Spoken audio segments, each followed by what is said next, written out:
God, grant me the serenity to accept the things I cannot change, the courage to change the things I can, and the wisdom to know the difference. It's getting to be an obsession.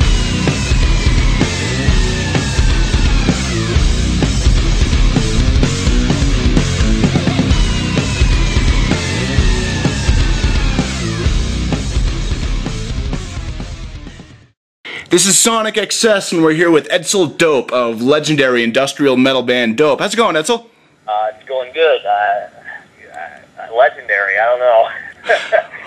You took me back with that one. Well, I think when people have a chance to hear No Regret and the progression on this album, I think they're going to agree with me on that. Hopefully you will, too. I'll take it.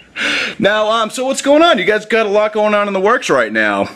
It's retarded right now, man. We're at the studio trying to get a bunch of things finished up before we go. All the crew guys are here. We're in rehearsals trying to learn all the parts that we wrote, that we forgot that we wrote, because, you know, we've recorded the record over the last couple of years, and, you know, I don't know. We're just fucking pulling our hair out.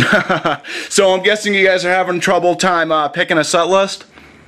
You know, actually, we really are, because we're going to be going out there and supporting, which we haven't done in so long. We've been headlining and doing our own thing the last couple of years, so, which is what makes this opportunity, you know, so great for us to go out and play to, you know, a much bigger crowd on the Black Label Bash and you know, just sort of reintroduce the band to a lot of people. So yeah, putting together a set list for playing a shorter set with 5 albums worth of material to choose from and a lot of fan favorites is certainly not easy. Nice. Now I want to talk to you a little about your upcoming album that's due out March 10th, No Regret. Is that just the U.S. release date, or is that worldwide? I believe it's worldwide, but you know what? I'm not 100% sure. I know things are a little goofy right now, so I know it's the U.S. I know it's also Canada.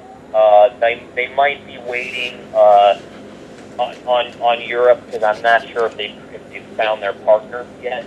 Because, you know, we made a deal worldwide with Kaji One, and they're in the process of sorting out who they want to partner up with in a few different territories. I'm pretty sure it's coming out in Japan on March 10th. I'm just not sure if it's Europe in March 10th or not. Now, how do you measure this up to your... On iTunes. Oh, I'm sorry? Ones that across the world can get it on iTunes, and I actually don't know why anybody would buy anything anywhere else but iTunes these days. There's always, you know, extra bonus tracks and all that kind of shit. You can put it in their iPod, and it just seems so much easier. Oh, so you're in favor of the digital age then? I was going to ask you that. Over the course of your career, you've seen such a progression. So you are in favor of iTunes? I'm in favor of it. I mean, I'm in favor of both, because I like artwork, and I like booklets, and I like all that kind of shit too. But I also feel like for a band like us, you know, we make our website.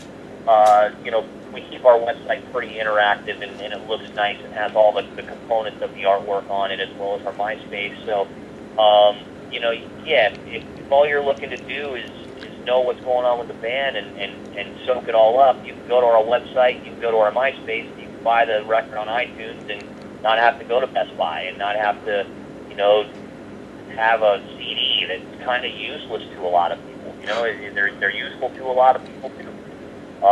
You know, I think it's just a matter of what works for you, but I think inevitably CDs are, you know, they're about right now where cassettes were in probably 97. Yeah, unfortunately. I mean, I'm sure a lot of hardcore fans like having that physical copy. They got the artwork and everything else.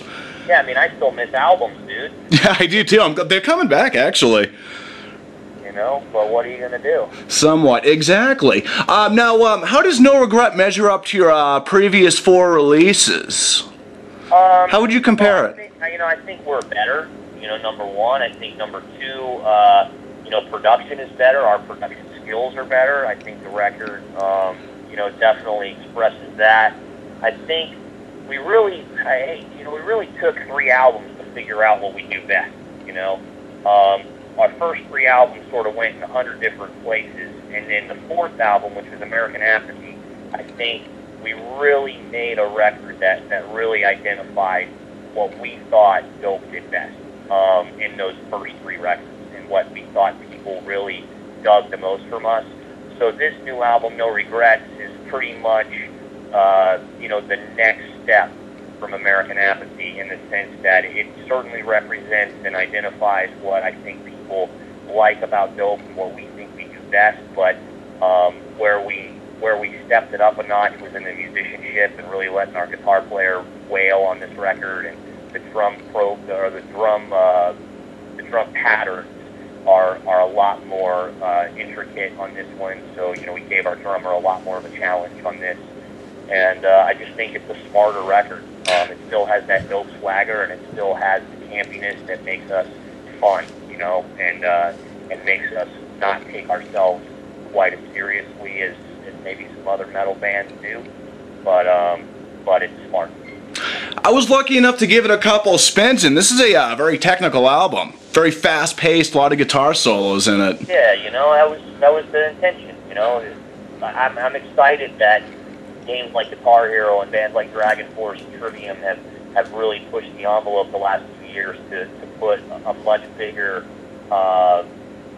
focus on instrumentation. You know, and that certainly wasn't around when Dope came out in 99, 2000. I mean, it was the exact opposite. So it's exciting that, you know, over the last 10 years, there's been a bigger presence put on or bigger emphasis put on musicians.